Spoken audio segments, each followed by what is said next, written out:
ডিগবৈৰ বালিজান অঞ্চলত স্বাৱলম্বিতাৰ এক অনন্য দৃষ্টান্ত স্থাপন কৰিছে এগৰাকী মহিলাই। স্বনিৰ্ভৰশীল আঁচনিৰ জৰিয়তে নিজেই স্বাৱলম্বী হোৱাৰ লগতে আন কেইবাজনো লোকক কৰ্ম সংস্থাপনৰ সুযোগ প্ৰদান কৰাৰ লক্ষ্যৰে হাৱাই চেণ্ডেল নিৰ্মাণৰ এক ক্ষুদ্ৰ উদ্যোগ স্থাপন কৰিছে ইৰা দাসে।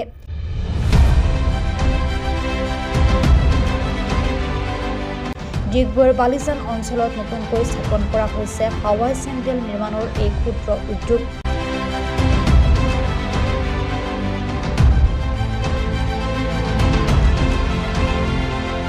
উদ্যোগটোৰ জৰিয়তে স্থানীয়ভাৱে উৎপাদন বৃদ্ধি কৰাৰ লগতে কৰ্ম সংস্থাপনৰ নতুন পথ মুকলি কৰাৰ লক্ষ্য লৈ আগবাঢ়িছে উদ্যোগী মহিলা ইৰা দাসে। ইফালে উদ্যোগটো পৰিদৰ্শন কৰে বৰবিল জিলা পৰিষদৰ সদস্য আৰতী দেৱী শৰ্মা আৰু প্ৰাক্তন জিলা পৰিষদৰ সদস্য অশোক শৰ্মাই। পৰিদৰ্শনৰ সময়ত তেওঁলোকে উদ্যোগটোৰ কাম কাজৰ বুজ লয় আৰু উদ্যোগী মহিলা ইৰা দাসক উৎসাহ যোগায়। আজি আমাৰ গাঁৱৰে নিবাসী ইৰা দাস ডাঙৰীক আজি দেখি ভাল লাগিছে। তেওঁ আজি আমাৰ অসম চৰকাৰে দিয়া আঁচনি আত্মনিৰ্ভৰশীল অসমৰ জৰিয়তে আঁচনিৰ জৰিয়তে তেওঁ আজি নিজে এজন সংস্থাপন কৰিব লৈছে, মানে আমাৰ চেণ্ডেল ফেক্টৰী কৰিছে।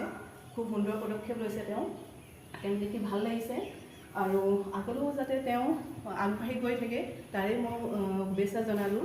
আৰু আমাৰ ডক্টৰ হিমন্ত বিশ্ব শৰ্মা ডাঙৰীয়াক আৰু মুখ্যমন্ত্ৰী ধন্যবাদ দিছোঁ। তেওঁ ইমান ধুনীয়া আঁচনি এটা দিছে যোনটো আমাৰ নিবনুৱা যুৱক যুৱতী মহিলা পুৰুষসকলৰ কাৰণে এটা সুন্দৰ পদক্ষেপ যে তেওঁলোকে নিজে কিবা এটা কৰিব পৰাৰ কাৰণে আঁচনি এটা চৰকাৰৰ ফালৰ পৰা দিছে। চবেই এইটো সদব্যৱহাৰ কৰাৰ কাৰণে ভাল কথা। আজি আমাৰ এই গাঁৱৰ ইৰা দাসে ধুনীয়া পদক্ষেপ এটা কৰিছে যাতে তেওঁ দেখি দুগৰাকী আৰু বহুত মহিলাই তেওঁ দেখি মানে ইনস্পায়াৰ হওক, মানে আগবাঢ়ি যাওক। তেওঁ দেখি যাতে আৰু বেলেগ কিবা কাম কৰিবলৈ আগবাঢ়ি যাওক, সেইটো তেওঁ দেখি মানে খুব সুন্দৰ পদক্ষেপ তেওঁ দেখি সঁচাকৈ শলাগ ল'বলগীয়া। তেওঁ দেখি মেলি তেওঁ যাতে এইটো আমাৰ গাঁৱত একচুৱেলি নাইও এনেকুৱা নিচিনা চেণ্ডেল ফেক্টৰী। তেওঁ যোনটো কৰিছে যোনটো ভাবি মেলি কৰিছে সেইটো খুব ভাল কথা।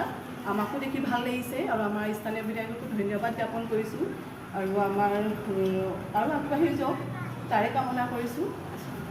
আৰু আঁচনিটো হৈছে আমাৰ সেই CM টিপুলিৰে অসম মুখ্যমন্ত্ৰী আত্মনিৰ্ভৰশীল অসম, তেওঁ সেইটোৰ জৰিয়তে তেওঁ আজি এইটো সংস্থাপন ল'বলৈ আগবাঢ়ি গৈছে। ধন্যবাদ দিছোঁ তেওঁ যাতে আৰু আগবাঢ়ি যাওক, আপোনাৰ এই সংস্থাপন আৰু আগবাঢ়ি যাওক আৰু মানুহবোৰ মানে সৰু ল'ৰাৰ পৰা আমাৰ ডাঙৰ এটা হৈ যাওক দোকান, তাৰে কামনা কৰিছোঁ। সঁচাকৈ আজি আমি আনন্দিত আৰু সুখী হৈছোঁ।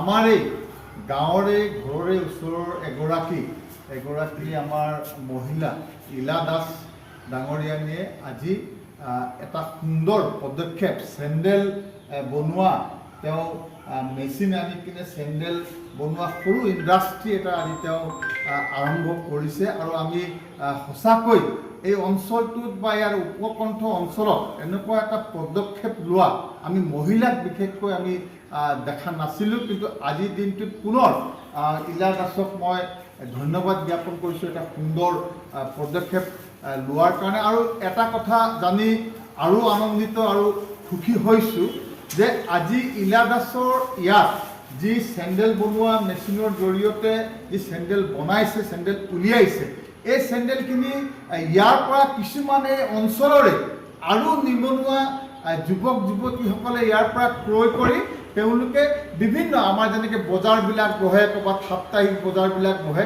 সেই বজাৰবিলাকত তেওঁলোকে ইয়াৰ পৰা চেণ্ডেল ক্ৰয় কৰি নি তাত বিকি মেলি তেওঁলোকৰ কাৰণেও সংস্থাপনৰ কাৰণে এটা বাট তেওঁলোকে মুকলি কৰি লৈছে। তেওঁলোকেও সংস্থাপন হ'বলৈ এটা তেওঁলোকে ব্যৱস্থা পাইছে আজি এই ইৰা দাসে লোৱা উদ্যোগটোৰ কাৰণে। গতিকে আজি ইৰা দাসে লোৱা উদ্যোগটো সঁচাকৈ এটা প্ৰশংসনীয় এটা পদক্ষেপ যে তেওঁ আজি এই আঁচনিটো ৰূপায়ণ কৰি থকাৰ কাৰণে ইয়াৰ লগতে আৰু এই অঞ্চলৰ উপকণ্ঠ অঞ্চলৰ নিবনুৱা যুৱক যুৱতীসকলো উপকৃত হৈছে।